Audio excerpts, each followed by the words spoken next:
सम्राट आम्रपाली को ढूंढ रहे थे। तभी उन्हें पता चला कि नदी के किनारे किसी का शव मिला है। लोगों के साथ साथ सम्राट भी शव को देखने के लिए उनके पास गए। एक आदमी ने आकर उन्हें बताया कि सम्राट जिसे ढूंढ रहे थे ये उसी का शव है। इतना कहकर उसने आगे कहा, सम्राट ये विभूति का शव है। सम्राट पहले से ही बहुत ज्यादा डर चुके थे, लेकिन जब उन्होंने सुना कि वो शव विभूति का है तो उन्होंने तुरंत वहां जाकर देखा। असल में वो शव किसी और का नहीं बल्कि वर्षकार का था। उसे देखकर सम्राट की आंखें छलक उठी। वो उस शव के पास घुटनों के बल बैठ गए। अपनी दुखी आंखों से उसे देखते हुए कहते हैं, मेरे भाई ऐसा नहीं हो सकता। हमने तुमसे आम्रपाली की रक्षा करने का वचन लिया था, फिर तुम ऐसे कैसे छोड़कर जा सकते हो। तभी अगले ही पल पीछे खड़ा एक आदमी कहता है, जब विभूति का शव यहाँ पर है तो अमृता वो जीवित होगी भी या नहीं। उस आदमी की बात सुनकर सम्राट को आम्रपाली का ध्यान आया। उन्हें अब और भी ज्यादा आम्रपाली की चिंता होने लगी थी। वो अपने स्थान पर खड़े हुए और खुद से कहते हैं, नहीं, आम्रपाली को कुछ नहीं हो सकता। हम अब और वक्त नहीं गवा सकते। रात का वक्त था। सम्राट ने पूरे गांव वालों के साथ मिलकर वर्षकार का अंतिम संस्कार किया और उसकी चिता को अग्नि दी। वर्षकार की चिता जल रही थी, लेकिन सम्राट की आंखों में वर्षकार का चेहरा दिखाई दे रहा था। उन्हें उस पल की याद आ रही थी जब वर्षकार ने सम्राट से आकर खुद आम्रपाली के साथ जाने के लिए कहा था।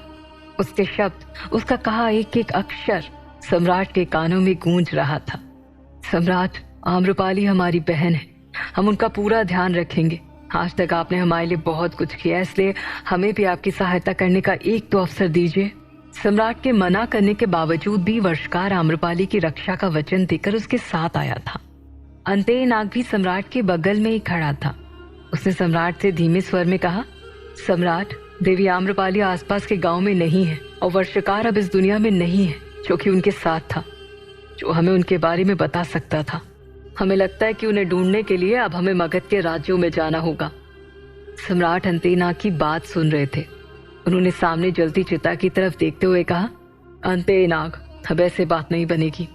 हमें आम्रपाली को ढूंढने के लिए दूसरा रास्ता अपनाना होगा। चाहे जो भी हो जाए, हमें वो ही करना होगा जो हम नहीं चाहते। वर्षकार के अंतिम संस्कार के बाद सम्राट ने अंतेय नाग से कहा, अंतेय नाग, महल निकलने की तैयारी करो। महल? महल? लेकिन क्यों सम्राट? अंतेय नाग ने पूछा। तो सम्राट ने कहा, आम्रपाली की सुरक्षा हमारे लिए सबसे ज्यादा महत्वपूर्ण है, जिसे अकेले तुम और हम नहीं ढूंढ सकते। इसलिए हमें ना चाहते हुए भी वो करना होगा जो हमें नहीं करना चाहिए, और इसके अलावा हमारे पास कोई और विकल्प नहीं है। पूरे 2 दिन की यात्रा के बाद सम्राट मगध लौट आए थे। मगध आते ही उन्होंने सबसे पहले सभा बुलवाई थी। दोपहर का वक्त था। राजमाता को जब पता चला कि सम्राट वापस आ गए हैं और आते ही उन्होंने सबसे पहले सभा बुलवाई है, तो वो भी हैरान थी। उन्होंने भी सभा में पहुंचने में बिल्कुल देरी नहीं की। सभा में आते ही उन्होंने देखा कि सम्राट गंभीर चिंतन में अपने सिंहासन पर बैठे थे।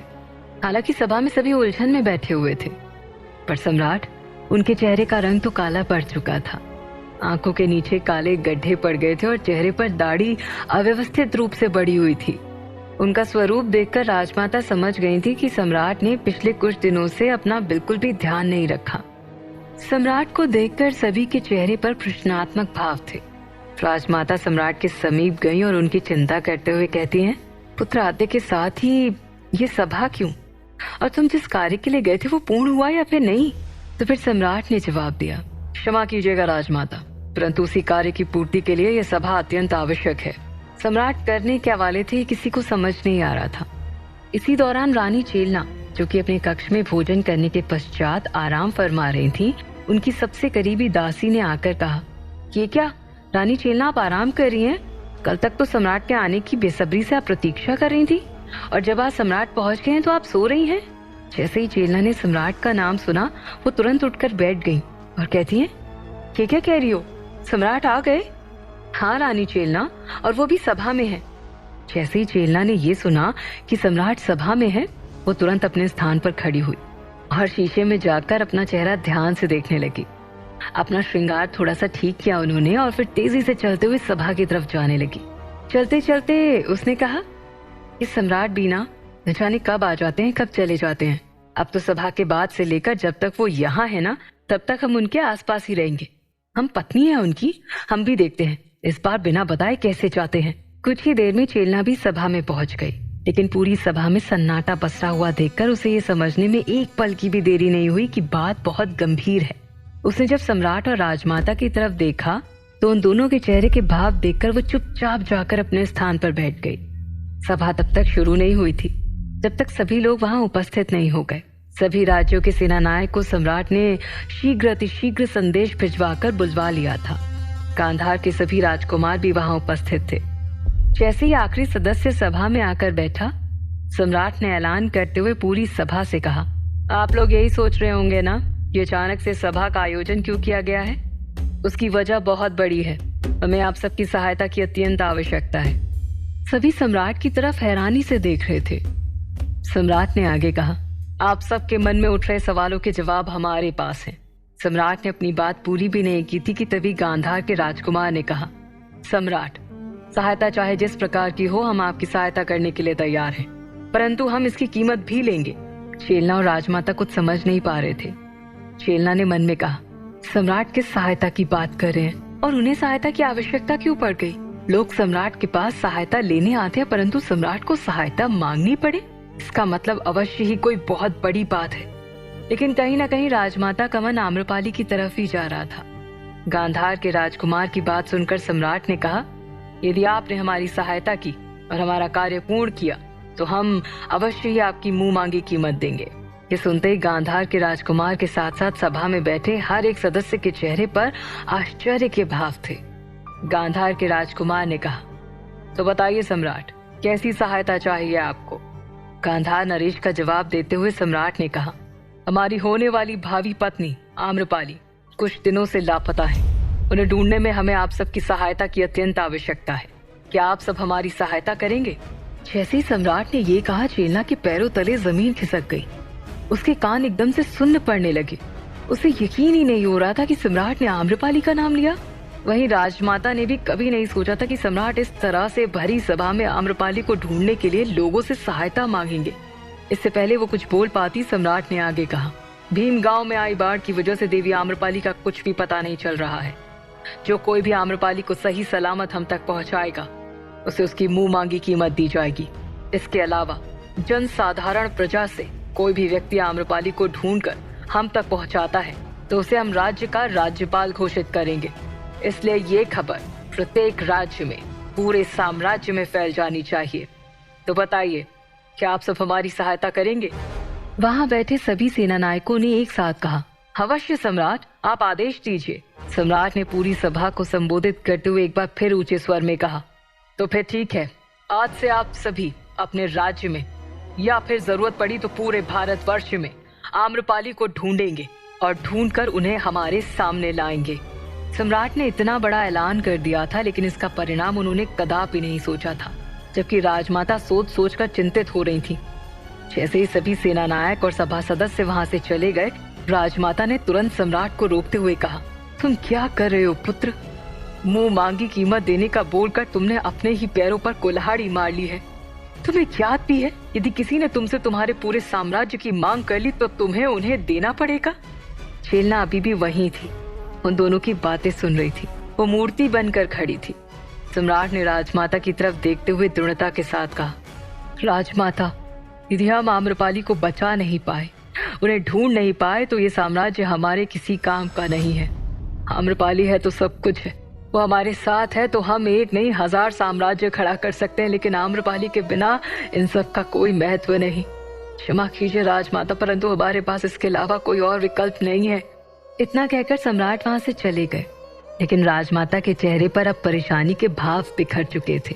वो सम्राट को जाते हुए देख रही थी और खुद से कहती है, यदि ऐसा ही चलता रहा तो आम्रपाली के लिए बिंबिसार अपना सब कुछ खत्म कर बैठेंगे।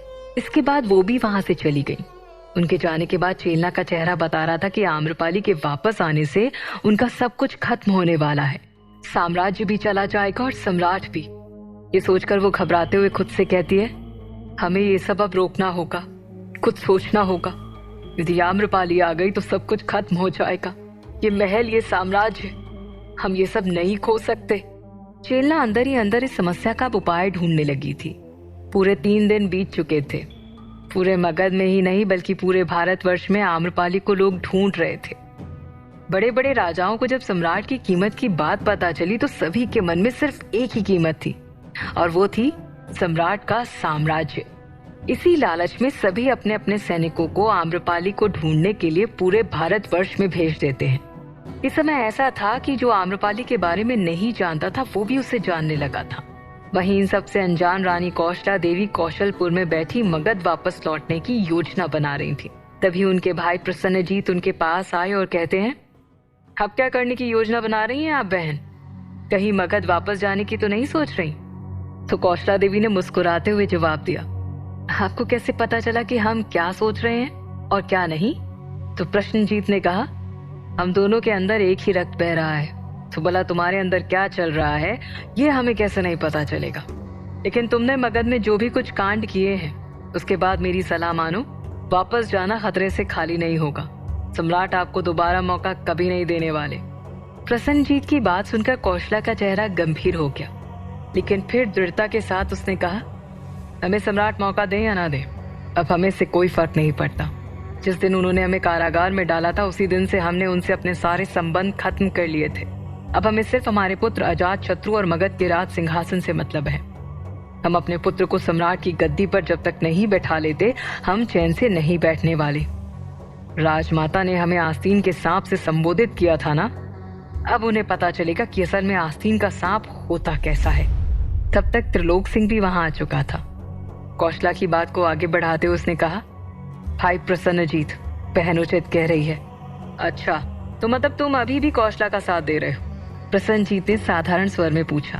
तो त्रिलोक सिंह ने कहा, हाँ, क्योंकि जो सपना इन्होंने देखा है वही सपना हमारा भी है। हम अपने भांजे अजात शत्रु को मगध का भावी सम्राट बनाएंगे। कौशला और त्रिलोक सिंह की बात सुनकर प्रसन्नजीत ने उलझन में आते हुए सवाल किया, वैसे ऐसा क्या करने वाले हैं आप दोनों? हमें भी बताइए, शायद हम भी आपकी कुछ सहायता कर सके। त्रिलोक सिंह के चेहरे पर मुस्कान आ गई। उसने कहा, हमारे रहते आपको कुछ भी करने की आवश्यकता नहीं है। त्रिलोक सिंह और कौशला देवी अजात शत्रु को सम्राट बनाने का सपना देख रहे थे। उनकी बात खत्म भी नहीं हुई थी कि तभी एक सैनिक उनके पास पहुंचा। उसने कहा, मगध से रानी चेलना देवी का संदेश आया है। संदेश के बारे में सुनकर प्रसन्नजीत ने कौशला से कहा, लगता है तुम्हारे कुछ किए बिना ही तुम्हारा बुलावा आ गया है। देखो तो कब जाना है कौशला को मगध? तभी त्रिलोक सिंह ने सैनिक के हाथ में रखा संदेश अपने हाथ में ले लिया और खोलकर पढ़ने लगा। रानी कौशला देवी को रानी चेलना का सादर अभिनंदन। रानी कौशला देवी, हमारी ये योजना सफल नहीं हो पाई। पिछले कुछ दिनों से सम्राट लगातार आम्रपाली को ढूंढ रहे हैं और अब तो उन्होंने आम्रपाली को सही सलामत ढूंढने वाले को मुंह मांगी कीमत देने का भी ऐलान कर दिया है। हमें डर है यदि किसी ने आम्रपाली को ढूंढ लिया और वो यदि साम्राज्य भी मांगेगा तो सम्राट आंख बंद करके उन्हें अपना सब कुछ सौंप देंगे। रानी कौशला देवी, ये सब रोकने के लिए हमें आपकी आवश्यकता है, अन्यथा आपका महारानी बनने का सपना हमेशा हमेशा के लिए खत्म हो जाएगा। इस संदेश को सुनने के बाद कौशला देवी के चेहरे पर कुटिल मुस्कान आ गई। उसने प्रसन्नजीत की तरफ देखते हुए कहा, उचित कह रहे थे आप, हमारा बुलावा आ चुका है।